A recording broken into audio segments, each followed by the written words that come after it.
예수님이 누구십니까? 이 질문에 대해 우리는 쉽게 이렇게 대답할 수 있습니다. 하나님 아들입니다. 혹은 하나님이십니다. 거기에다 몇 가지 더 덧붙인다면 구원자이십니다.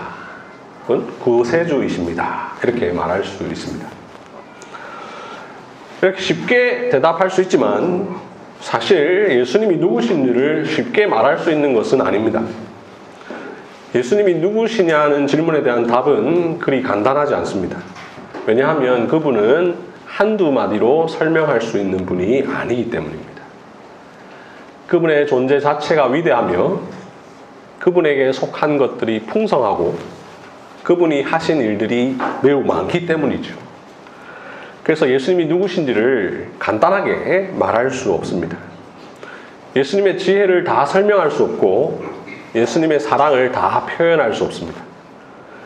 예수님이 누구신가에 대하여서 간단히 대답한다는 것은 마치 에베레스트 산을 설명한다고 하면서 한 줌의 모래를 가지고 이것이 에베레스트 산이다라고 설명하는 것과 다르지 않을 것입니다. 이러한 풍성한 예수님이기에 성경은 또한 예수님을 만유의 주 되신 예수 그리스도라고 표현하기도 합니다. 또는 그리스도는 만유시요 만유 안에 계시니라 라고 표현합니다. 이 만유라는 말은 한자죠. 일만만자, 가득할 만자에 있을 유자입니다. 쉽게 풀이하면 이 세상에 존재하는, 우주에 존재하는 모든 것을 만유라고 부릅니다. 비슷한 단어로 만물이 있죠. 예수님이 만유, 곧 모든 것이고 만유 곧 모든 것이 예수님에게 속해 있습니다. 그래서 만유의 주라고 하고 그리스도는 만유시요 만유 안에 계시니라 라고 말합니다. 영어로 Lord of all, 모든 것의 주이십니다. 그리스도는 모든 것 그 자체이시고 모든 것 안에 그리스도가 계십니다. 이렇게 예수님은 만유, 즉 모든 것이시니 한두 마디 말로 예수님을 표현할 수 없죠. 그래서 예수님은 누구신가라는 제목의 찬송가 96장은 예수님을 아주 다양하게 표현합니다. 우는 자의 위로이시고 없는 자의 풍성이시며 약한 자의 강함이시고 눈먼 자의 빛이시며 온 교회의 머리이시고 온 세상의 구주이시고 모든 왕의 왕이라고 표현을 합니다. 오늘 본문 요한복음 15장 1절은 예수님께서 자기를 소개하시는 내용이 나옵니다. 나는 참 포도나무요. 이 소개 아주 짧죠. 매우 간단합니다. 그런데 예수님이 참 포도나무시다라는 그 사실은 결코 단순하지 않습니다. 수많은 설명이 필요합니다. 예수님의 이 소개에 의하면 예수님은 단순한 개인이 아니십니다. 예수님은 그야말로 만유이십니다. 모든 것 안에 예수님이 계십니다. 함께 본문 말씀을 살펴보도록 하겠습니다. 오늘 보면 요한복음 15장 1절에서 예수님이 이렇게 말씀하십니다. 나는 참 포도나무요. 예수님의 이 말씀은 요한복음 전체에서 어떤 맥락이지요. 바로 7개의 나는 무엇이다 라고 하신 예수님의 말씀입니다. 헬라어로 에고 에이미라고 하는 것이죠. 영어로 I am statement, 나는 무엇이다 라는 진술 혹은 선언입니다. 예수님은 공생애를 보내시는 가운데 나는 생명의 떡이다 라고 하셨습니다. 나는 세상의 빛이다 라고 하셨습니다. 나는 양의 문이다 라고 하셨습니다. 나는 선한 목자라. 나는 부활이요 생명이다. 나는 길이요 진리요 생명이다 라고 말씀하셨습니다. 이제 마지막 7번째로 오늘 본문에서 나는 참 포도나무요 라고 말씀하십니다. 마지막 7번째 에고 에이미입니다. 예수님은 왜 하필 자기를 가리켜 포도나무라고 하셨을까요? 이스라엘에 있는 팔레스타인 지방의 흔한 나무로는 포도나무만 아니라 더불어 감람나무도 있고 무화과나무도 있는데 말이지요. 뿐만 아니라 예수님은 나는 참 포도나무요 라고 말씀하셨는데요. 5절을 보시면 나는 포도나무요 라는 말로 이어가시는데 1절에서는 참 포도나무요 라고 하십니다. 왜 이렇게 하셨을까? 먼저 어린이 여러분, 이거 비유죠? 그래서 여러분들이 예수님은 포도나무구나 이렇게 생각한다든지 포도나무에 가서 예수님 안녕하세요 이렇게 하면 안 됩니다. 네. 비유적으로 예수님이 말씀을 하신 것이죠.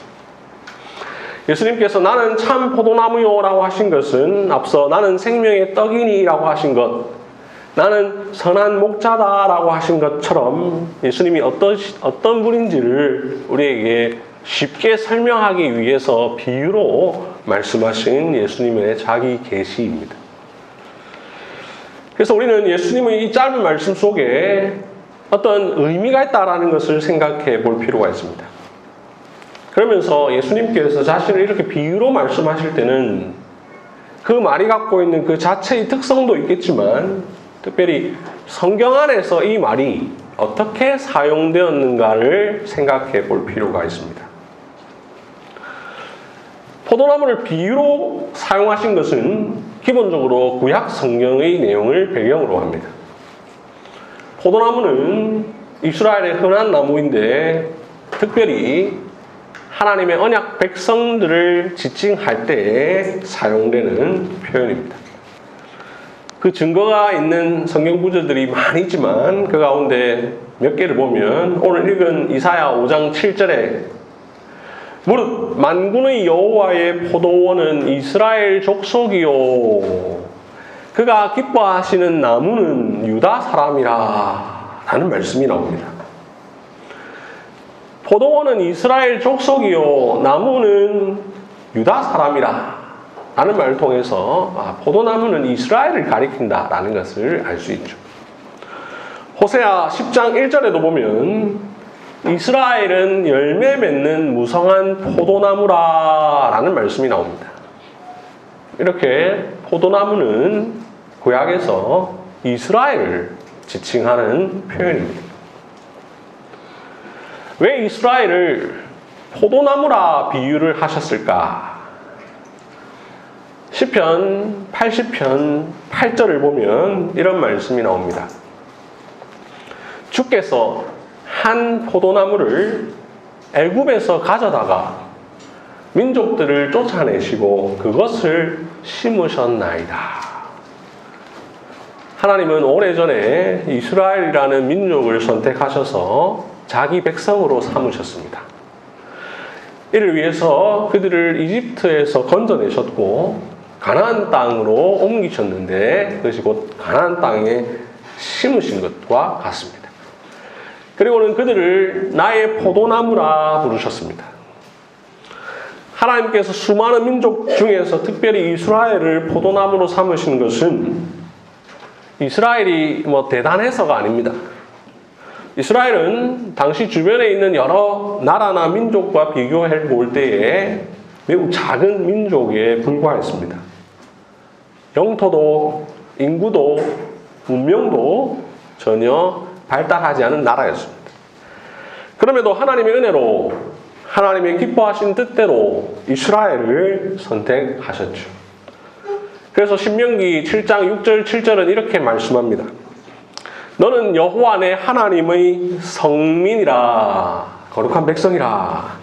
내 하나님 여호와께서 지상 만민 중에서 너를 자기 기업의 백성으로 택하셨나니 여호와께서 너희를 기뻐하시고 너희를 택하심은 너희가 다른 민족보다 수요가 많기 때문이 아니니라. 너희는 오히려 모든 민족 중에 가장 적으니라 라고 말씀합니다.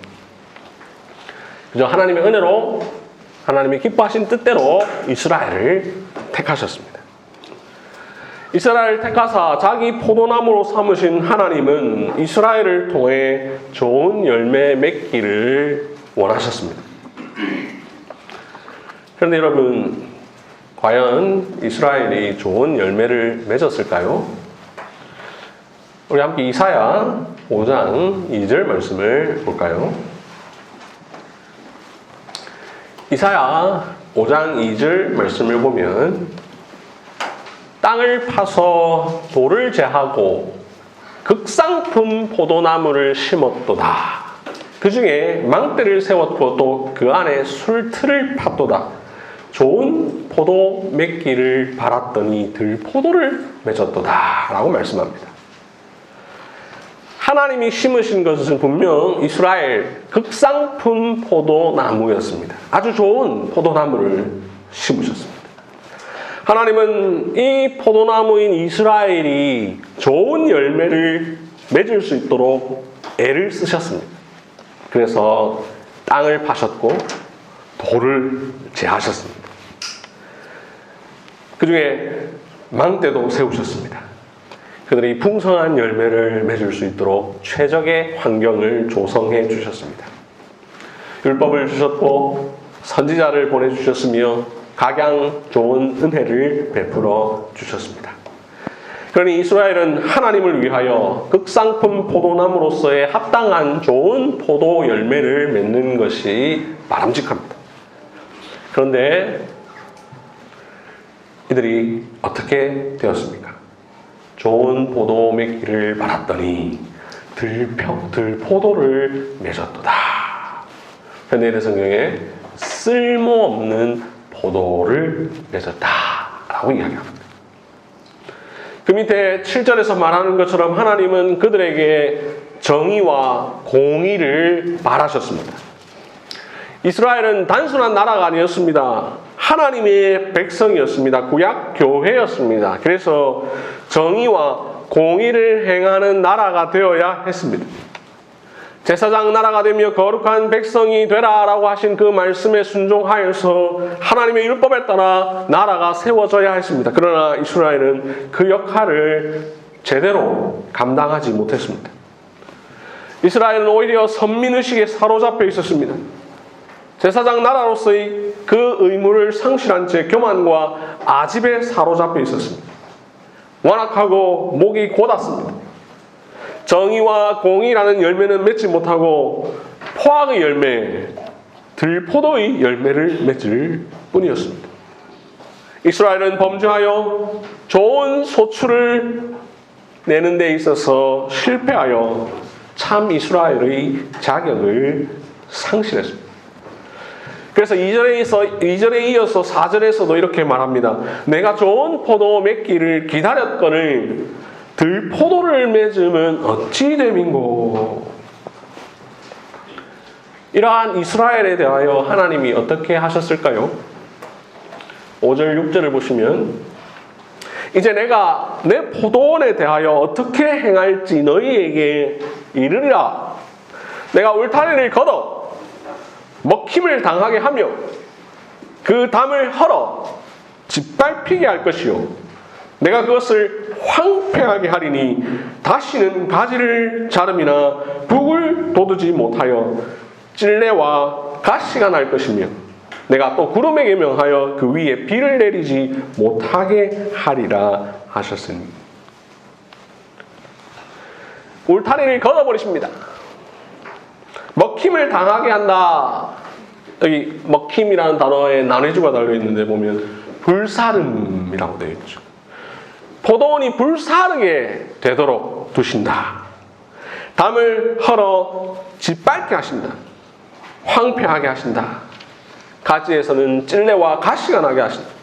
구름이 포도나무 위에 비를 내리지 못하게 한다라고 말씀하십니다. 포도나무가 좋은 열매를 맺지 못하고 들포도를 맺으니 오히려 하나님이 더더욱 이제 더 이상 이 포도나무에서 아무런 열매가 맺히지 못하도록 그들을 심판하십니다. 이러한 가운데서도 하나님은 포도나무에 대한 새로운 약속을 주시는데요. 우리 함께 시편 80편 8절부터 19절 말씀을 봅시다.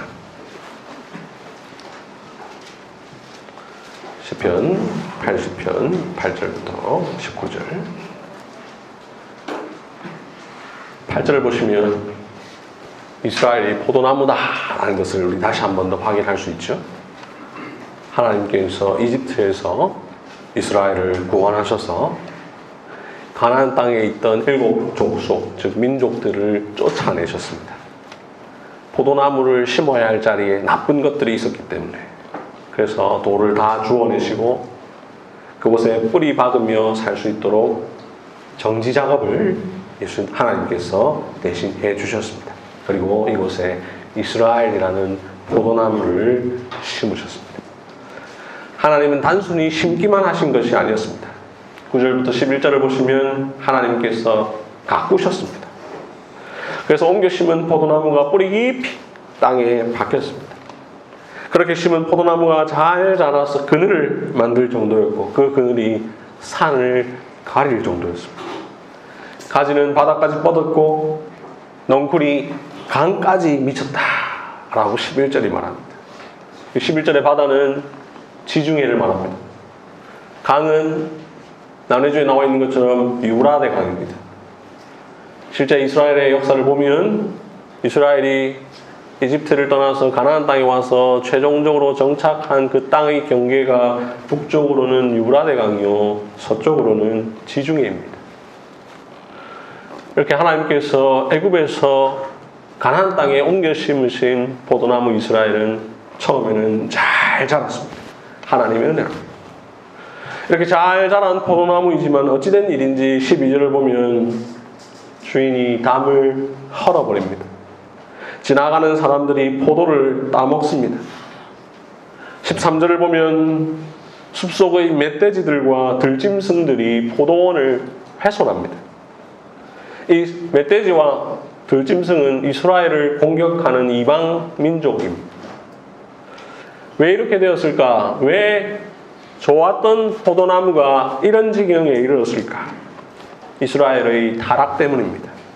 그로 인한 하나님의 심판 때문입니다. 하나님의 포도나무였던 이스라엘이 하나님의 기대와 요구를 저버림으로 말미암아 심판을 받습니다. 이런 상황을 이 시편 기자가 한탄합니다. 그러면서 시인이 호소합니다. 14절, 만군의 하나님이여 돌아오소서, 이 포도나무를 돌보소서. 이런 호소를 이어가는 가운데 17절에서 이렇게 말합니다.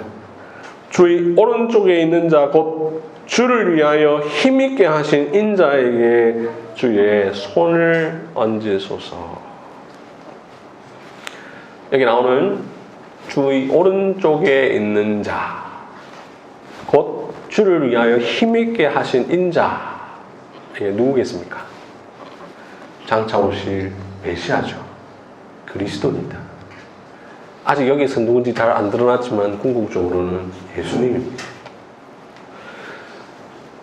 성령 하나님은 시편 80편의 저자인 아삽의 입을 빌려 이스라엘의 구원과 회복의 소망이 장차 올 메시아에게 달려있음을 알려주고 있습니다.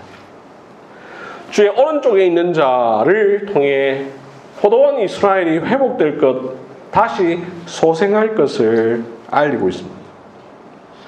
16절 말씀처럼 포도나무가 불타고 배임을 당하며 멸망하지만 그럼에도 소망이 있습니다. 메시아가 오셔서 실패한 포도나무인 이스라엘을 회복하실 것입니다. 마침내 예수님이 오셨습니다. 그리고 말씀하십니다. 나는 참 포도나무요. 예수님의 이 말씀은 구약 역사 전체의 요약입니다. 예수님의 이 소개는 짧고 간단하지만 결코 간단하지 않죠. 예수님은 구약 이스라엘의 역사를 염두에 두고 말씀하셨습니다. 나는 참 포도나무요. 예수님은 나는 포도나무요라고 하지 않으시고 나는 참 포도나무요라고 하심으로써 이전에 포도나무로서의 본분과 역할을 제대로 감당하지 못한 실패한 이스라엘을 염두에 두시고 자신이 그 실패를 온전히 이루실 참 이스라엘이시라는 것을 나타내셨습니다. 그러니 나는 참 포도나무요라는 예수님의 이 짧은 말씀을 다르게 바꾸면 이렇습니다. 나는 실패한 이스라엘을 대신할 새 이스라엘이다. 하나님이 처음 심으신 포도나무 이스라엘은 실패했습니다. 그래야 하나님은 포도나무를 베셨습니다. 불태우셨습니다. 이제 구약 이스라엘과 비교할 수 없는 참 이스라엘을 보내셨습니다. 바로 하나님의 오른쪽에 있는 자 예수님입니다. 하나님을 위하여 힘있게 하신 인자 예수님입니다. 예수님은 새 이스라엘이십니다. 예수님은 결코 실패하지 않으시는 포도나무, 참 포도나무이십니다. 구약 이스라엘은 옛 언약 시대의 포도나무였습니다. 이제 그리스도로 말미암아 새 언약 시대가 열렸습니다. 실패한 포도나무 이스라엘은 이제 하나님을 위하여 주렁주렁 열매를 맺어드릴 예수 그리스도로 대체되었습니다. 하나님은 예수 그리스도를 통해서, 예수 그리스도 안에서, 예수 그리스도를 중심으로 자신의 구속사를 이루어 가십니다. 참 포도나무이신 예수님은 하나님께서 원하시는 열매를 맺으심으로 이스라엘 백성의 실패를 성공으로 바꾸십니다. 그래서 말씀하셨습니다. 나는 참 포도나무요. 예수님은 하나님의 구속사의 최정점에 계십니다. 구약 성경 전체 이야기는 결국 예수 그리스도의 인격과 사역을 통해 절정을 나타냅니다. 예수님은 구약 이스라엘의 역사의 결론이십니다. 마태복음 1장의 족보는 그것을 우리에게 잘 보여줍니다. 사도행전 7장에 나오는 스데반의 설교는 역시 그것을 잘 보여줍니다. 마태복음 1장의 족보를 보시면 아브라함부터 시작하여서 구약 이스라엘 역사 전반을 사람을 중심으로 훑고 있습니다. 그러다 맨 마지막에 예수 그리스도의 나심으로 마무리합니다. 예수님은 이스라엘 역사의 결론이시기 때문입니다. 사도행전 7장에 나오는 스데반의 설교를 보면 아브라함이 하란에 있기 전 메소포타미아에 있을 때부터의 이야기로 시작합니다. 그렇게 해서 이스라엘 역사 전반을 사건 중심으로 훑습니다. 솔로몬까지 쭉 이스라엘 역사를 이야기하다가 결국 사람들이 죽인 의인 예수 그리스도 이야기로 마무리합니다. 왜냐하면 예수님은 이스라엘 역사의 결론이시기 때문입니다. 이렇게 예수님은 구약 이스라엘 역사의 결론이시요 인격화된 이스라엘이시며 이스라엘의 모든 운명이 그분 안에서 절정에 이르고 있습니다.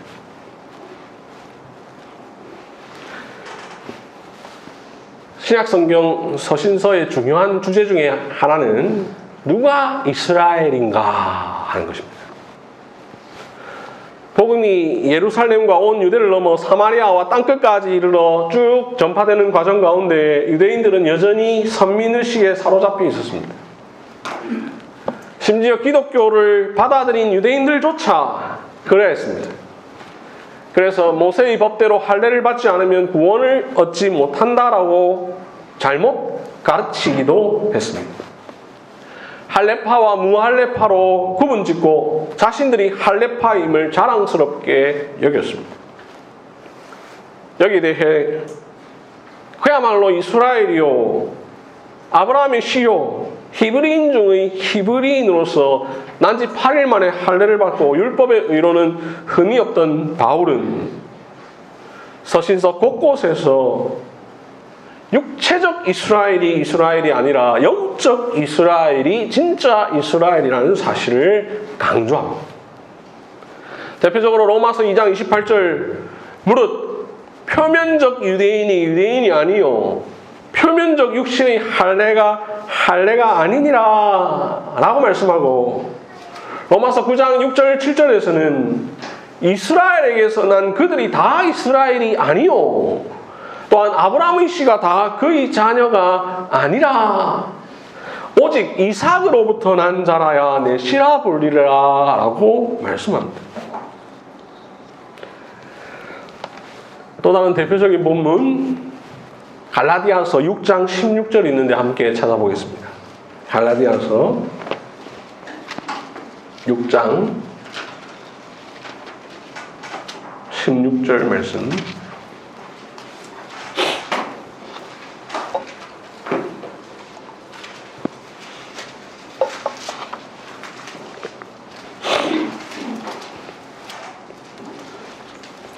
갈라디아서 6장 16절.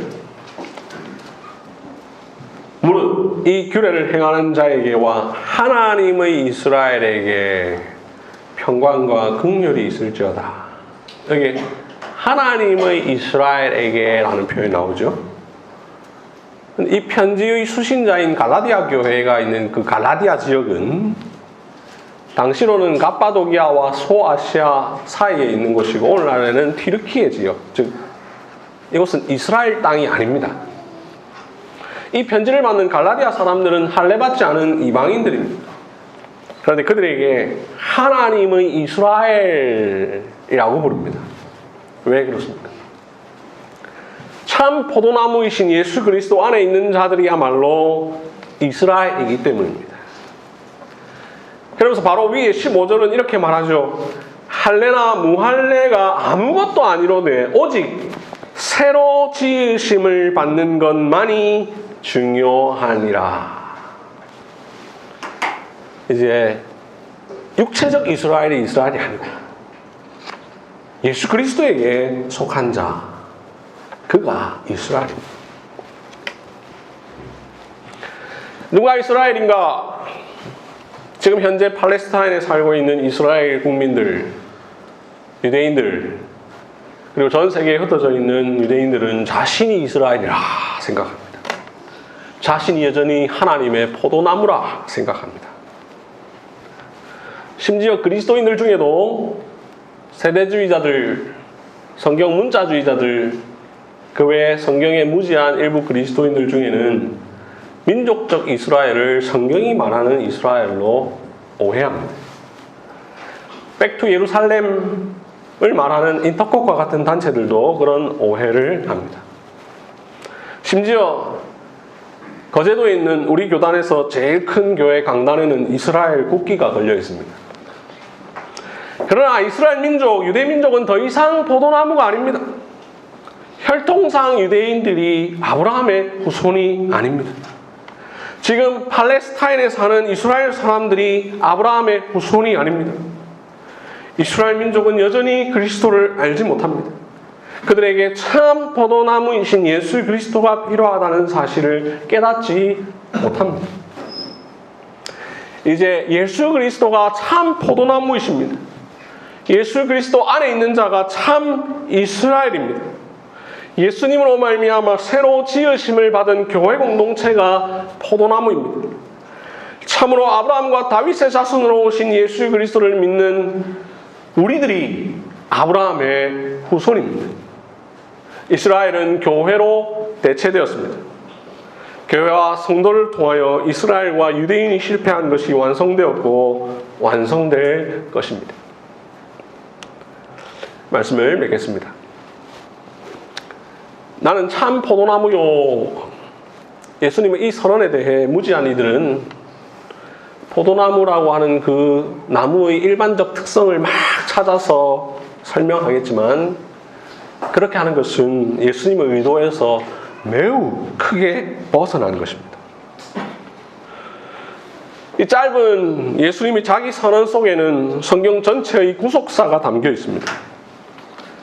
그래서 예수님은 알파와 오메가시며 처음과 나중이십니다. 하나님은 이스라엘을 포도나무로 심으셨으나 이스라엘은 하나님의 기대를 저버렸고 하나님은 이스라엘을 심판하시사 이스라엘 백성 중에서 한 사람으로 예수 그리스도가 나게 하심으로 예수님 그분을 참 포도나무로 세우셨습니다. 예수님이 새 시대를 여셨습니다. 이제 예수님이 이스라엘을 대신하여 하나님의 뜻을 이루십니다. 이스라엘의 실패한 역사를 회복하십니다. 예수님이 곧 극상품 포도나무가 되셔서 좋은 열매를 맺으십니다.